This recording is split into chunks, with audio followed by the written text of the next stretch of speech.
Seja muito bem-vindo à casa do Senhor, amém? Muito feliz de estar aqui. Não queria estar em outro lugar, senão aqui, na casa de Deus. Amém, irmãos? Abre aí a sua Bíblia, no livro de Esther.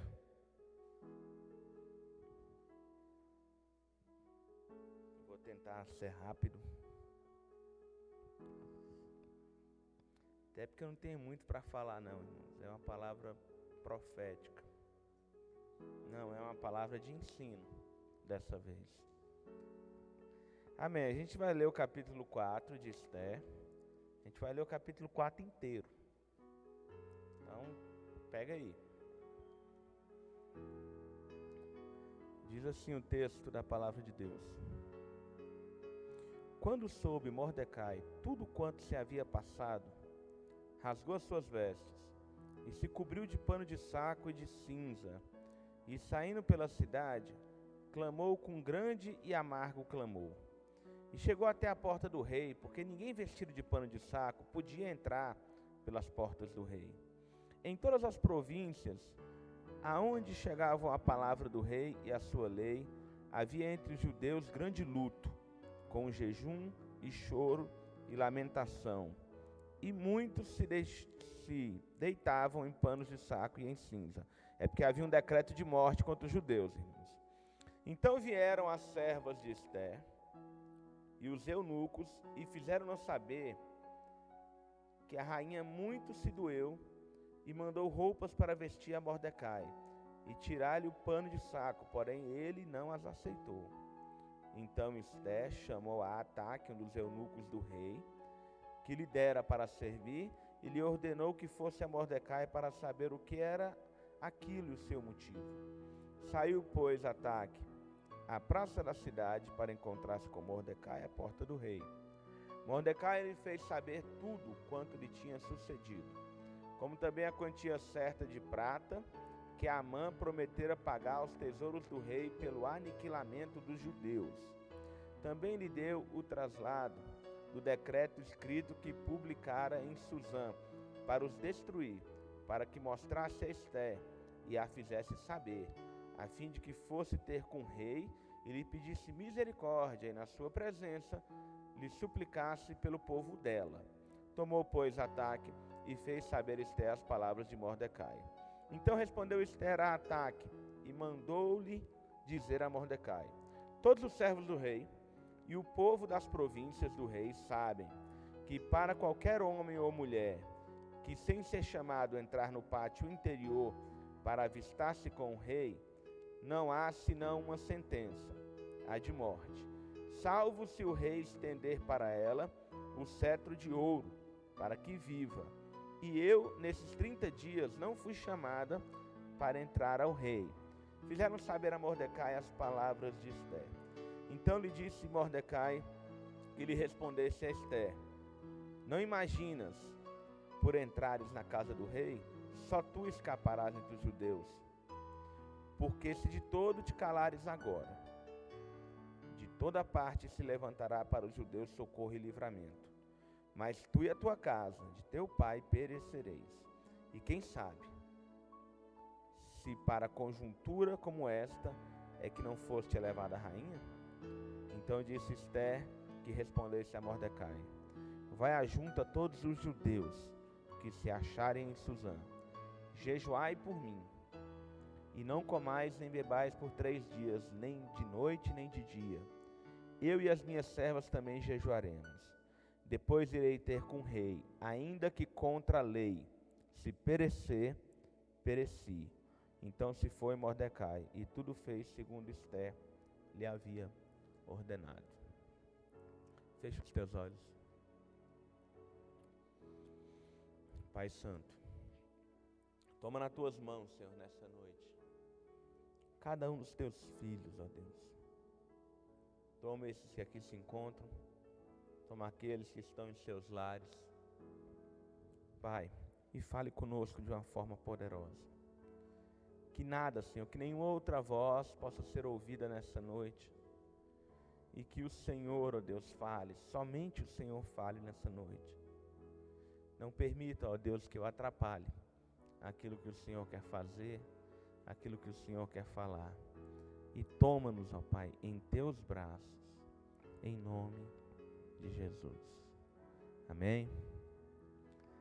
Irmãos, o tema da nossa mensagem é o seguinte: encontrando o propósito de Deus em meio ao caos. Gente, quantas pessoas, irmãos, vivem uma vida cristã inteira sem viverem o propósito de Deus para a vida deles? Quantos se convertem, caminham e morrem e não viveram o propósito de Deus para a vida delas? Sequer descobriram que chamada era essa que Deus ele tinha para essa pessoa. Quero te falar uma coisa, irmão. Deus ele tem uma chamada única e uma chamada especial para todos nós. Ninguém aqui é melhor do que ninguém que Deus não tenha uma chamada especial. Agora, existem alguns que vão atrás. Existem alguns que resolvem viver por isso, outros não. Essa é a grande diferença. E em meio aos problemas, irmãos, muitas vezes nós acabamos descobrindo qual é o nosso chamado. Vocês querem ver uma coisa? Quando é que Gideão descobriu a chamada dele? Em meio aos problemas, quando o povo estava sendo dominado. Quando é que Moisés recebeu o seu chamado? Em meio ao caos, quando o Egito assolava o povo de Israel. E dei 2 exemplos, mas se você passear pela Bíblia, vai um monte. Então, em meio aos problemas, quando buscamos a Deus, irmãos, Deus ele começa a se revelar. Deus ele começa a mostrar. Deus ele começa a nos levar ao entendimento de várias coisas.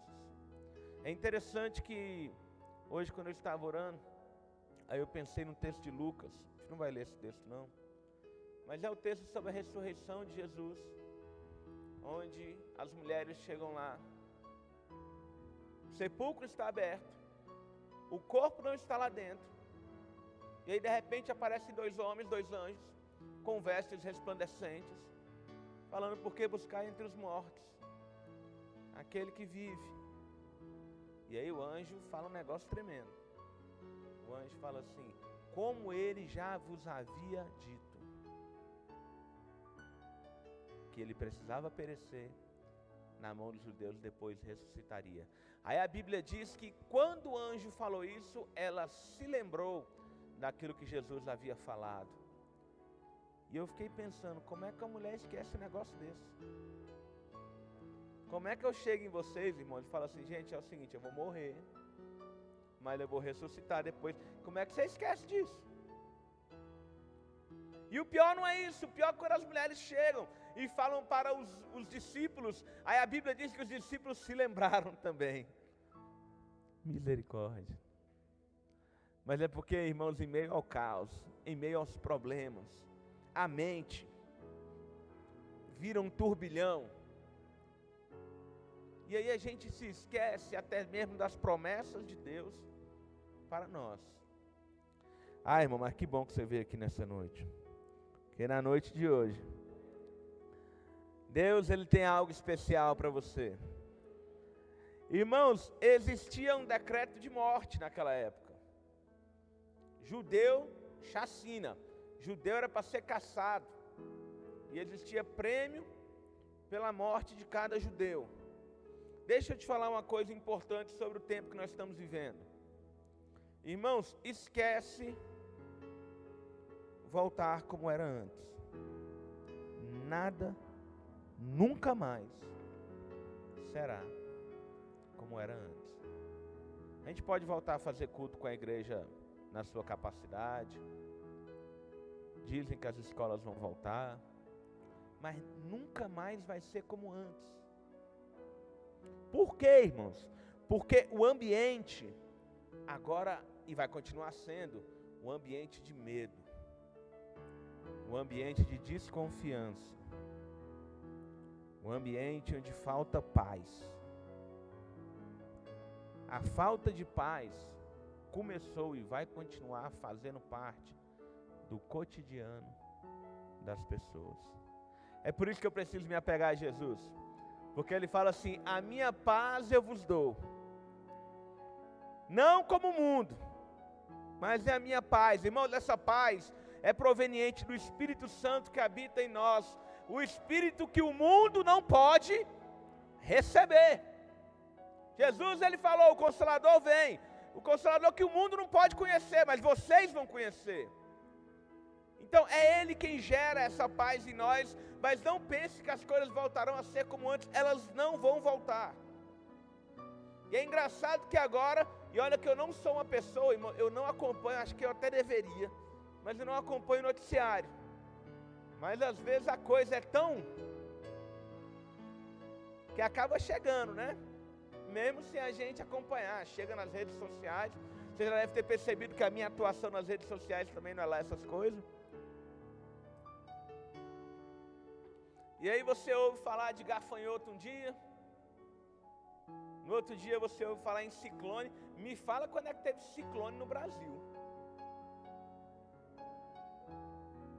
Aí quando eu cheguei aqui na igreja hoje, o Ricardo veio me falar de terremoto em Fortaleza. Terremoto no Brasil.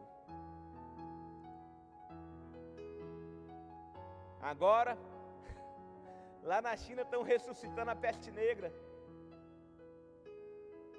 Para quem não sabe, a peste bubônica é a antiga peste negra que matou quase 50% da população da Europa. E aí lá na China está surgindo uns casos. E o pessoal lá já está empavoroso. Então nada vai voltar a ser como antes. Continuaremos ouvindo cada dia uma notícia.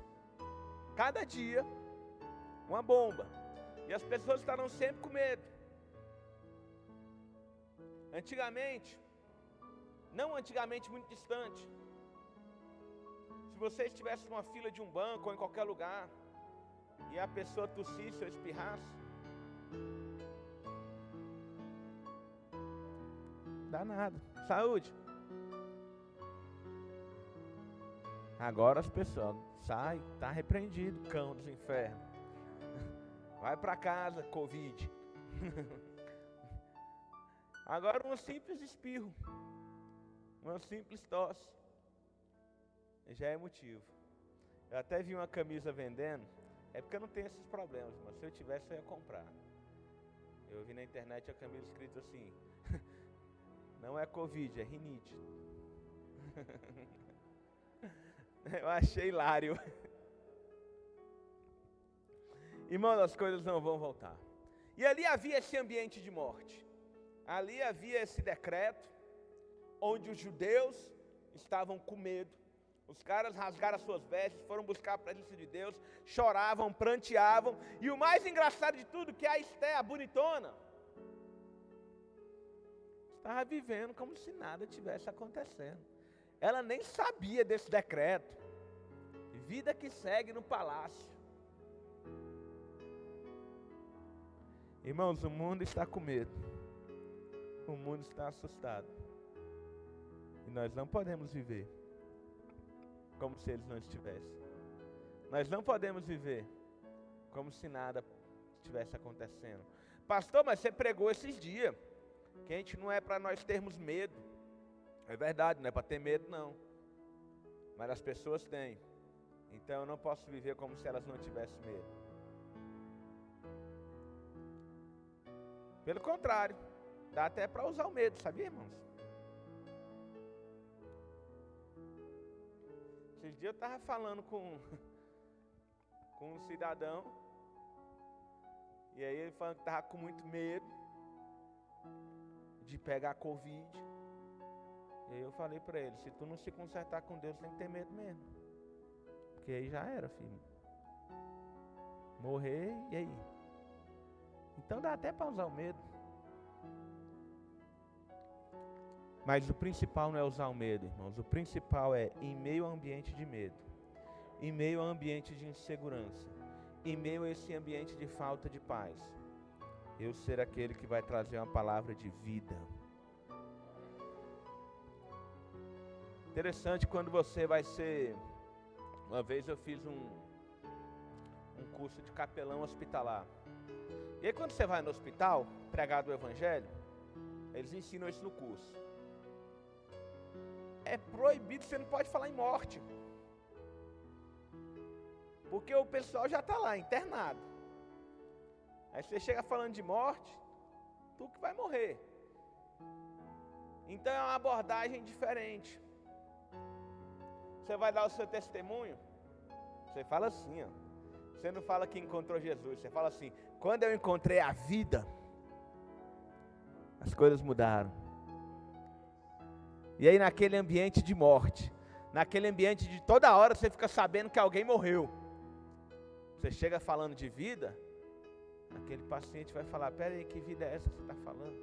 Explica esse negócio de vida aí que eu estou precisando, que a coisa está feia. Então as pessoas estão precisando de uma palavra de vida, estão precisando de uma palavra de salvação, estão precisando de uma palavra de cura. Então eu não preciso temer, mas eu tenho que ter consciência que as pessoas temem, e eu sou o remédio, eu tenho, melhor dizendo, o remédio para esse medo. Amém, irmãos? A Estela está lá, vivendo a vida dela, como se nada tivesse acontecendo. Irmãos, segunda-feira, meu momento de oração. Segunda-feira é meu dia de folga. Então, é um dia assim que eu consigo orar mais tempo. E aí, quando eu estou orando, minha esposa já está acordada. Então, eu também posso orar mais alto. Então, segunda é bom demais. E aí, eu estava orando na segunda-feira. E aí, o Espírito Santo veio. E ele começou a me mostrar algumas coisas. Por isso que eu falei que a palavra de hoje era uma palavra profética. Que eu tenho algumas coisas para passar para a igreja. Irmãos, vem perseguição aí. E não tem nada a ver com a postagem da Denise. Porque eu vi a postagem da Denise hoje. Preparei a mensagem na segunda-feira. Vem perseguição. E nem é esse tipo de perseguição. Eu acho que esse tipo de perseguição que a Denise postou lá no grupo da igreja vem também. Mas o que Deus me mostrou nem foi esse tipo de perseguição. Foi uma perseguição ideológica, irmãos. Irmãos, porque a igreja, a vida toda, sofreu algum tipo de perseguição. E em meio a essa perseguição, o que aconteceu com a igreja? Ela sempre cresceu.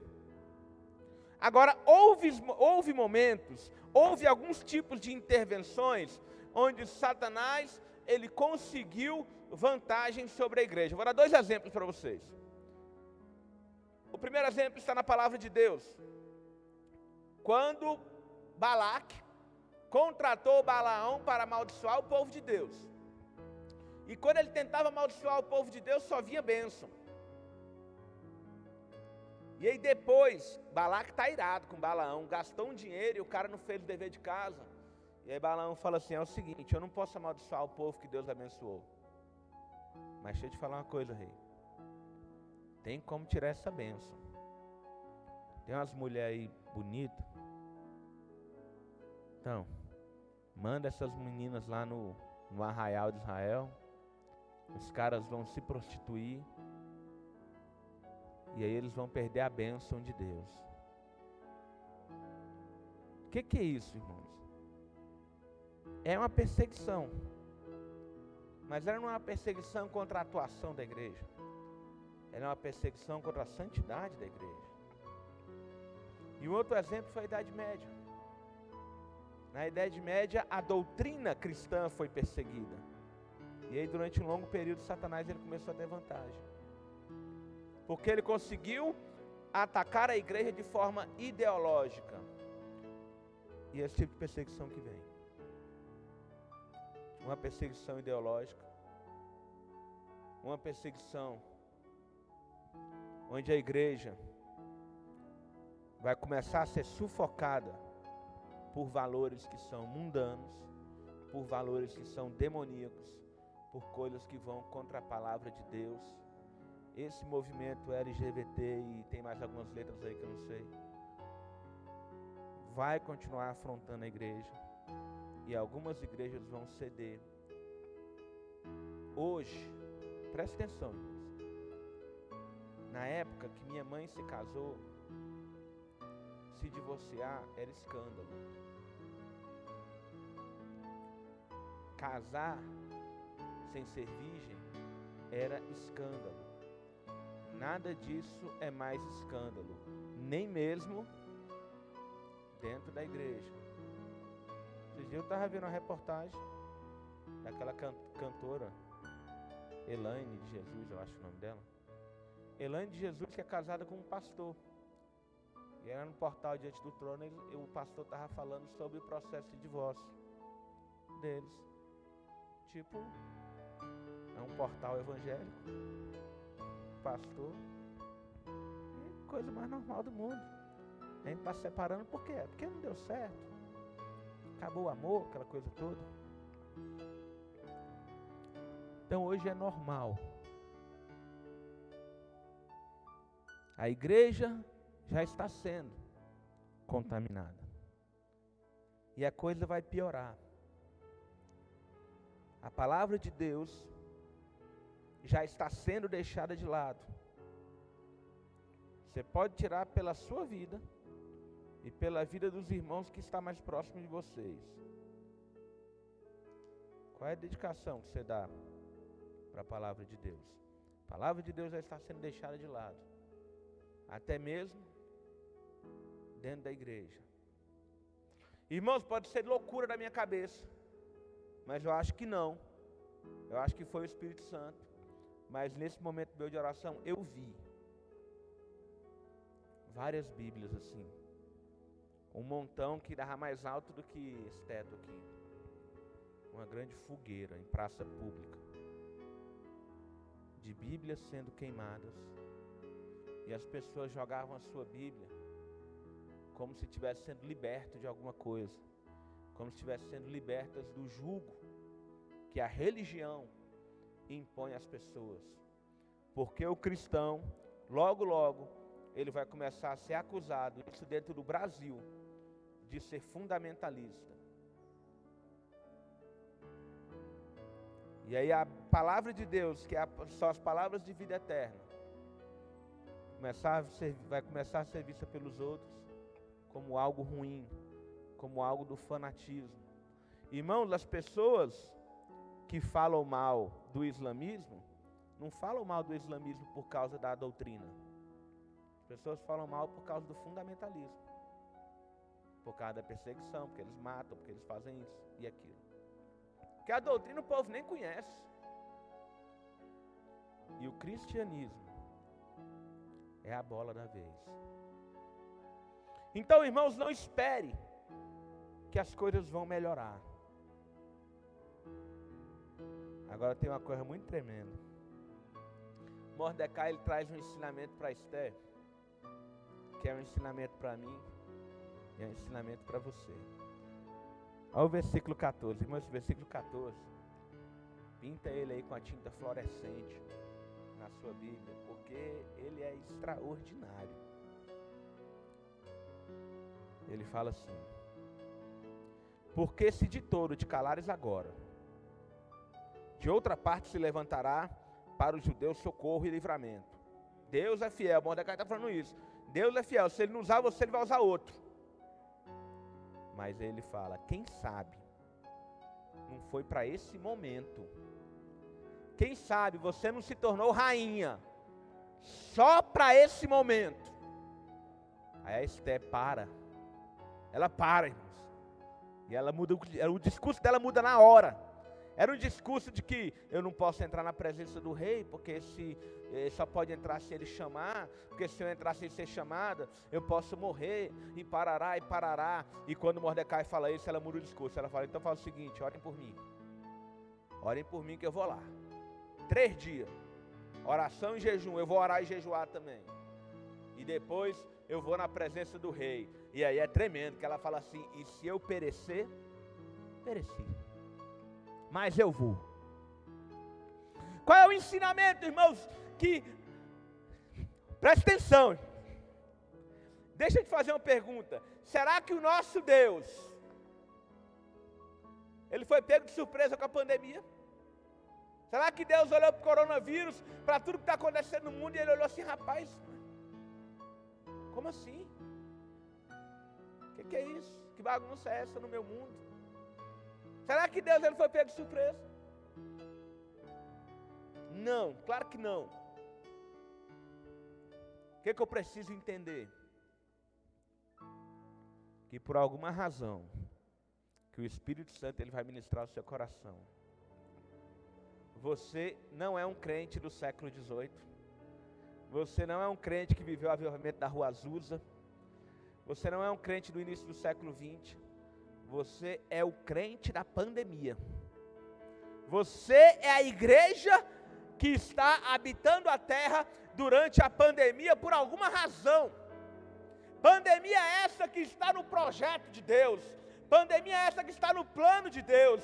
E a igreja desse tempo é uma igreja que Deus escolheu para esse tempo, irmãos, e eu preciso entender isso de uma vez por todas. Que foi para essa conjuntura que Deus ele me chamou. Deus ele me chamou para ser um pastor de uma igreja, na época da pandemia, nesse período que as pessoas têm medo de até de vir na igreja, no período que as pessoas têm medo de conversar com os outros na rua, no período onde um monte de engano vem surgindo, e que você tem notícia ruim todos os dias. Deus ele me chamou para ser um pastor nesse período. E eu preciso olhar para tudo isso e falar, opa, por que nesse período, Deus? Deus ele não faz nada à toa. Deus não joga dados. As coisas com Deus não é na doida, não é na sorte. Ele tem um propósito para tudo que acontece. Tudo que acontece comigo tem um propósito de Deus. Tudo que acontece dentro da minha casa tem um propósito de Deus. Tudo que acontece no planeta tem um propósito de Deus. Deus ele nos escolheu para vivermos na época da pandemia. Deus ele nos escolheu para vivermos um grande avivamento. E quem sabe, eu acredito que sim, Deus ele nos escolheu para sermos a geração do arrebatamento. Então, irmãos, nada disso é por acaso. Semana passada eu estava participando de um grupo familiar lá no Joab. E aí eles fizeram uma dinâmica. E na dinâmica perguntava assim, se você, que época que você queria viver? Você queria voltar para qual período? Aí os irmãos foram falando e tal. E aí eu respondi para eles assim, eu falei, eu queria viver esse período, porque eu quero ser arrebatado. Irmãos, o arrebatamento vai ser o maior evento da história da igreja. O maior evento da história da igreja é o Pentecostes, até hoje, ainda. Porque o arrebatamento ainda não aconteceu. Porque quando acontecer o arrebatamento da igreja, vai ser o maior evento da história da humanidade. Vai ser a coisa mais sinistra, a coisa mais absurda e a coisa mais extraordinária que aconteceu na terra até então. Maior experiência da igreja. E aí Deus ele me colocou para viver nessa época. Época de arrebatamento, época de avivamento, mas época também de perseguição, época também de pandemia, época onde as coisas vão ficar ruins. Deixa eu falar uma coisa para vocês, irmãos, em todo o planeta, guarda isso que eu estou falando, porque vai acontecer. Em todo o planeta, nas próximas eleições, lideranças de esquerda vão tomar o poder, e eles vão começar a mudar as coisas, e essa perseguição ideológica que eu estou falando, ela vai começar a se desenhar em toda parte do mundo.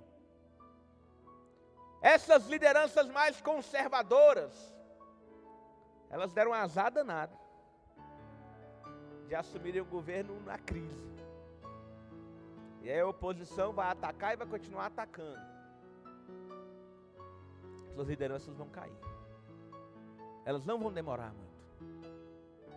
E a oposição vai assumir. E virão várias leis. Várias ideologias contra a igreja do Senhor. Vamos orar, você pode orar, irmão. Mas onde tem dedo de Deus, você está perdendo seu tempo. É tudo bíblico. É tudo prenúncio do arrebatamento da igreja.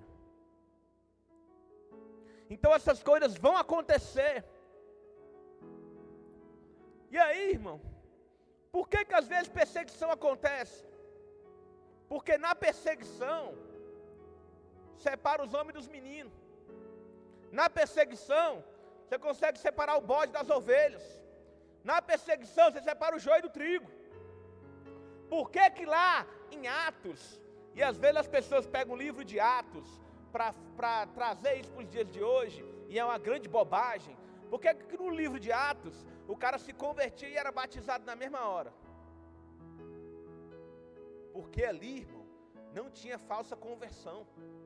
Porque quando ele se convertia, ele estava assinando o decreto de morte. Em meio à perseguição, o maior império do planeta, o maior império que já pisou na terra na história da humanidade, perseguia a igreja. Se converter naquela época era pedir para morrer. Então não tinha conversão falsa. O cara se convertia para valer. Então os caras convertiam e já batizavam na mesma hora. Por isso que lá eles faziam assim. Não tem nada a ver com o contexto de hoje, mas quando se levanta uma perseguição. E aí quando eu fico sabendo de perseguição, irmão, vou compartilhar um negócio com vocês. Eu fico feliz. Porque quando vem perseguição eu penso, está chegando a hora. Ele vem. Está chegando a hora. Está se cumprindo. Vai acontecer. Vai ser nos meus dias. Eu vou ver acontecer. Então quando eu começo a ficar sabendo dessas coisas, irmãos, e eu começo a ver a Bíblia se cumprindo, eu falo, vai acontecer. Agora eu preciso estar pronto. Eu preciso estar pronto para ser um crente nesse tempo. Eu preciso estar pronto para me impor nesse tempo. Eu preciso estar pronto para congregar nesse tempo e continuar servindo a Deus no momento que eu for proibido de congregar. Mas eu não posso largar a presença de Deus. Deixa eu falar um pouco, a Bíblia não conta, o que conta isso é a história. A rainha Esté caiu. Ela não durou muito não. Ela saiu. O rei restituiu a rainha de Vaste, que cai no início do livro de Esté. O rei traz ela de volta, e a Esté volta a ser uma concubina. Ou seja, aquilo que Mordecai falou era verdade. Ela só estava ali para aquele momento. Ela só estava ali porque viria uma perseguição, e ela seria a voz de salvação. Ela seria a voz de vida. Ela seria aquela que ia combater aquele que ficou conhecido como inimigo dos judeus. Ela ia ser aquela que ia bater de frente com o inimigo. Eu não sei se o Espírito Santo está mexendo aí. Eu não sei se você está ficando com vontade de ser aquele que vai bater de frente com o inimigo, porque foi para essa conjuntura, foi para esse momento que Deus ele tem te chamado. E em meio às maiores confusões é que Deus ele vai levantando os seus escolhidos, é que Deus ele vai arrumando o seu exército. Em meio a esse tipo de situação, na bonança não precisa. Como já diz, na bonança está tudo bem. Não tem necessidade. Os discípulos acordam Jesus dormindo no barco, porque havia uma tempestade. Se não houvesse, eles deixariam Jesus continuar dormindo. Bartimeu, que foi pregado, ele gritou desesperado: Jesus, filho de Davi, tem misericórdia de mim. Porque ele era cego e mendigo. Se ele não fosse nem cego nem mendigo, ele não estaria gritando naquele desespero. Então entenda que nos momentos ruins, Deus ele manifesta a sua glória. É sempre nos momentos ruins. E onde está a igreja? Onde está aquele que é escolhido? Onde está aquele que se levanta e fala: eis-me aqui? Onde está aquele que sai do meio da multidão, para não ser mais um no meio da multidão, e fala: Jesus, eu estou aqui, pode contar comigo. Onde está aquele que rema contra a maré, com perseguição ou sem perseguição, decide viver um cristianismo mais santo, viver um cristianismo mais puro, viver um cristianismo mais profundo? E lá vem a rainha Esther, depois de 3 dias e 3 noites de jejum, entra na presença do rei. Ela havia falado: não pode entrar na presença do rei sem ser convidada. Não há outra pena senão a morte, a não ser que o rei estenda o seu cetro. Lá vem a rainha Esther caminhando na direção do rei. Ela não sabe o que vai acontecer,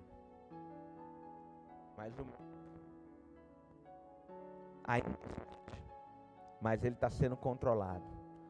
Ela não está se deixando dominar pelo medo. Ela está com medo de morrer, como todo mundo tem, mas ela continua caminhando. Ela continua caminhando. E eu imagino o rei olhando para Esther e falando: essa mulher é maluca, quem chamou ela aqui? Quer morrer? E aí, quando ela chega a uma certa distância, Deus é Deus, irmãos. O rei estende o cetro e fala: pede o que você quiser. E aí ela arma o plano dela e fala: não, só quero te convidar para jantar. E o povo é liberto. O inimigo dos judeus é enforcado. E a situação muda, porque ela teve coragem, porque ela se colocou. Pastor, e se ela não se colocasse? Mordecai falou: não pense que o fato de você se omitir vai deixar com que nós sejamos salvos. A salvação vai vir de outra pessoa. Deus vai levantar outro. Deus vai usar outro. E você vai ter se acovardado, vai perecer. Então, irmãos, Deus ele quer salvar as pessoas. E Deus ele vai salvar. Deus ele quer curar e libertar pessoas. E Deus ele vai libertar. Agora, eu não tenho nada contra as pessoas, não tenho nada contra você, mas eu prefiro que seja para o meu intermédio. Se vai fazer, Jesus, usa a minha vida. Se vai trazer avivamento, usa a minha vida. Se quer salvar alguém, usa a minha vida. Se quer curar e libertar, usa a minha vida. Eu estou aqui, eu não quero me omitir para o Senhor usar outro. Irmão, Samuel, ele fala algo tão pesado para Davi, que quando eu leio aquilo, eu sempre tenho a mesma reflexão. Eu não quero, Samuel não, para Saul. Samuel fala para Saul, algo tão pesado que quando eu ouço, eu falo: não quero ouvir isso nunca. Que Samuel fala assim: Deus ele tem te tirado e colocado outro que é melhor do que você, para fazer o que você não quis fazer. Então que nessa noite, aleluia, que nessa noite eu possa deixar essa chama aí começar a arder. Eu possa deixar essa chama começar a queimar.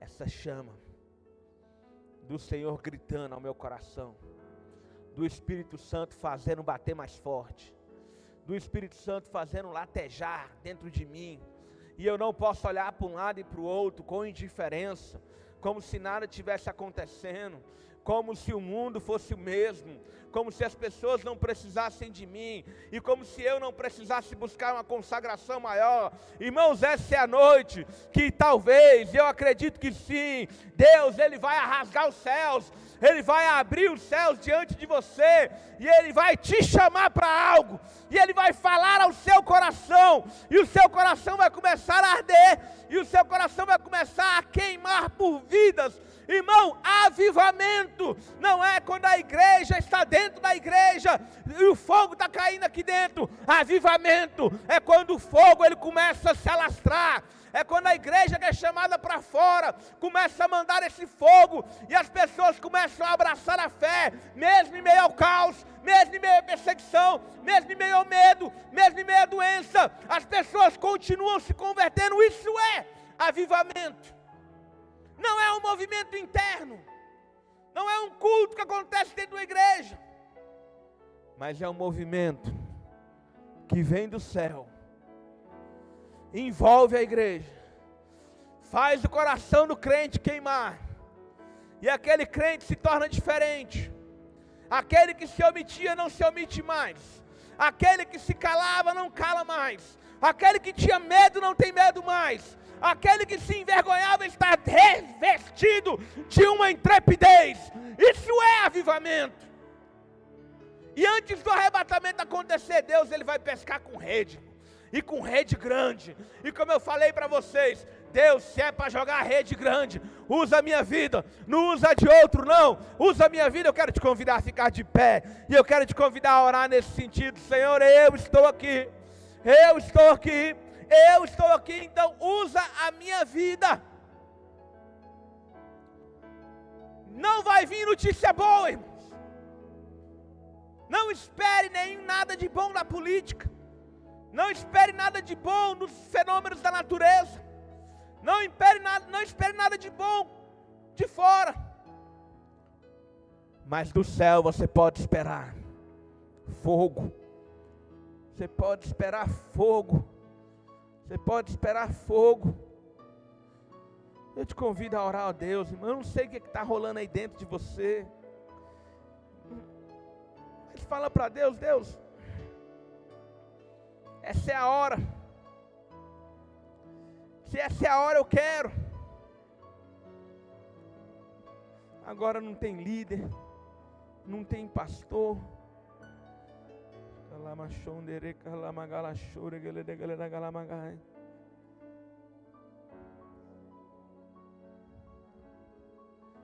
Ore ao Senhor. Ore ao Senhor. Ore ao Senhor. Aleluia.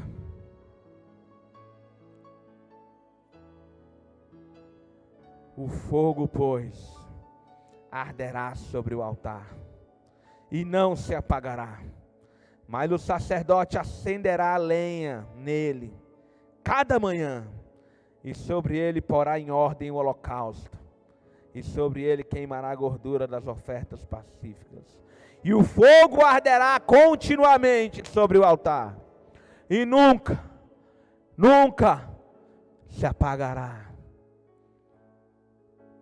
Aleluia. Você consegue começar a dizer para Deus que você está aqui? Se foi para esse momento que você foi levantado, então você está aqui.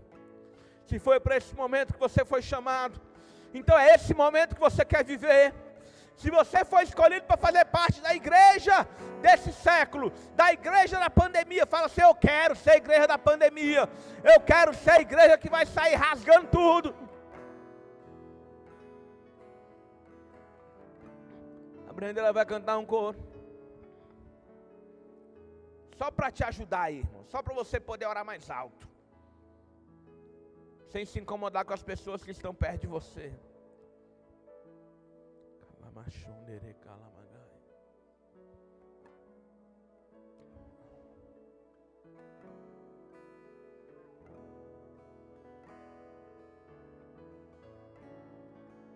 Aleluia.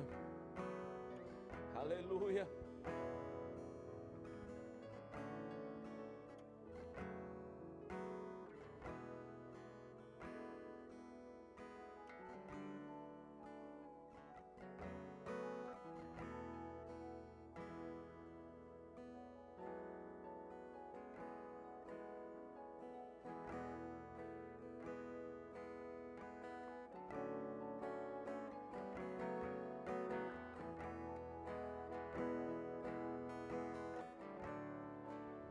Ore. Você que está na sua casa, irmão, Aproveita para adorar. Tu és tudo que eu mais quero. Aleluia. O meu fôlego tu és. Em teus braços é o meu lugar. Estou aqui.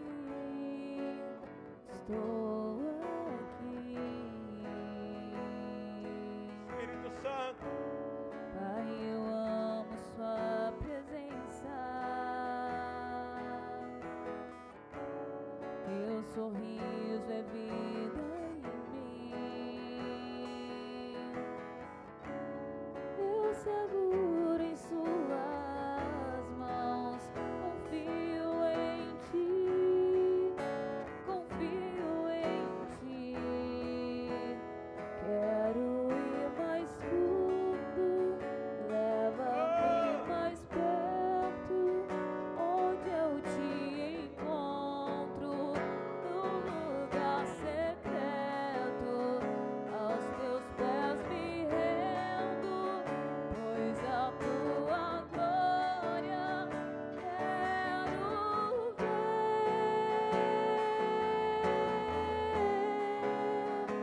Quero ir mais fundo, leva-me mais perto, onde eu te encontro, no lugar secreto. Aos teus pés me rendo, pois a tua glória quero ver.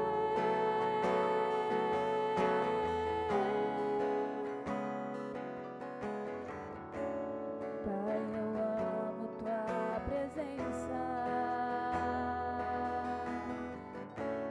Teu sorriso é vida em mim. Eu seguro em suas mãos. Confio em ti. Confio em ti. Quero ir mais fundo. Leva-me mais perto, onde eu te encontro, no lugar secreto. Aos teus pés me rendo, pois a tua glória quero ver.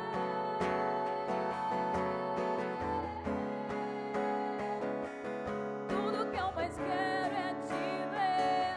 Aleluia. Tua glória e poder, tua majestade é real, tua voz ecoa em meu ser. Tudo que eu mais quero é te ver.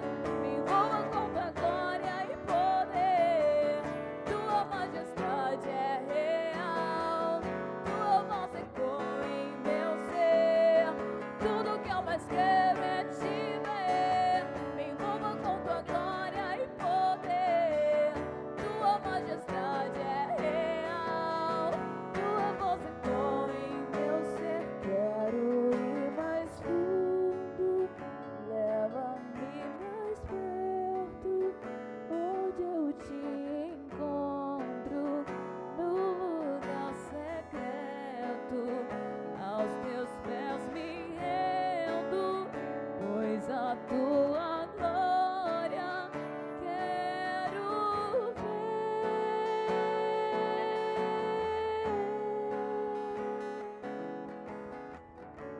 Pai Santo. Oh Espírito de Deus. Toma, Senhor, nessa hora a tua igreja nas tuas mãos, ó Pai. Senhor, tu é que sabes que pensamentos tens sobre nós. E eu creio que são bons pensamentos, são pensamentos de paz.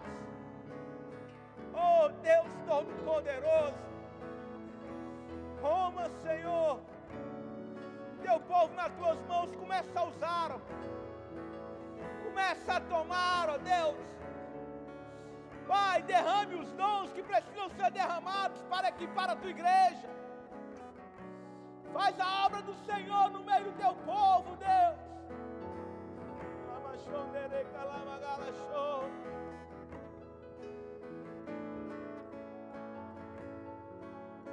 Irmãos, é ser fresquinha do Espírito Santo. O povo estava em cativeiro. E eles achavam que aquela situação ia passar rápido. E aí Deus, ele levanta o profeta Jeremias. Está lá em Jeremias 29, depois você lê. O profeta escreve uma carta para aqueles cativos. E nessa carta ele fala assim, ó, compram casas, ajeita a vida. E a coisa aí não vai ser rápida não. Vai demorar. É para muitos anos essa situação. Mas depois ele fala com o povo. A palavra de Deus, onde Deus dizia assim, eu é que sei que pensamentos tenho sobre vós. São pensamentos de paz e não de mal. Buscar-me-eis e me achareis, ó irmãos, quando me buscardes, de todo o vosso coração.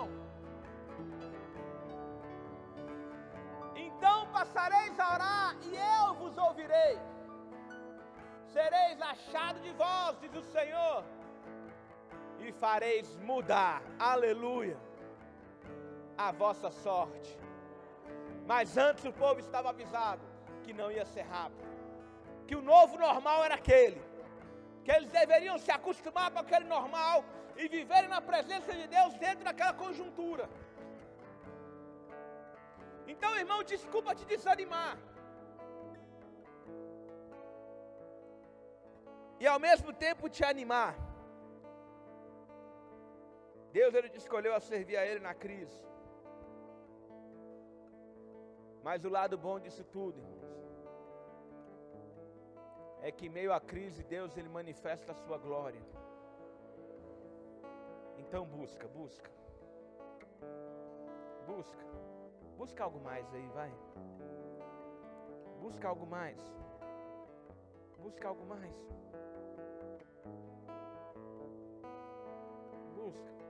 Busca aquela presença que de repente ainda não veio.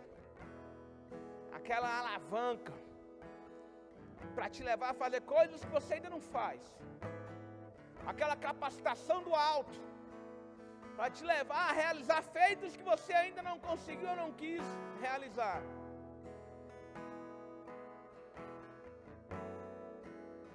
Chega, irmãos, como Esther.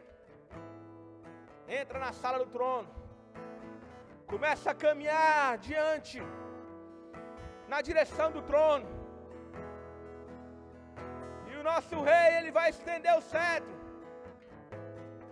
Nós, essa geração, vai encontrar a favor do rei, se levantar.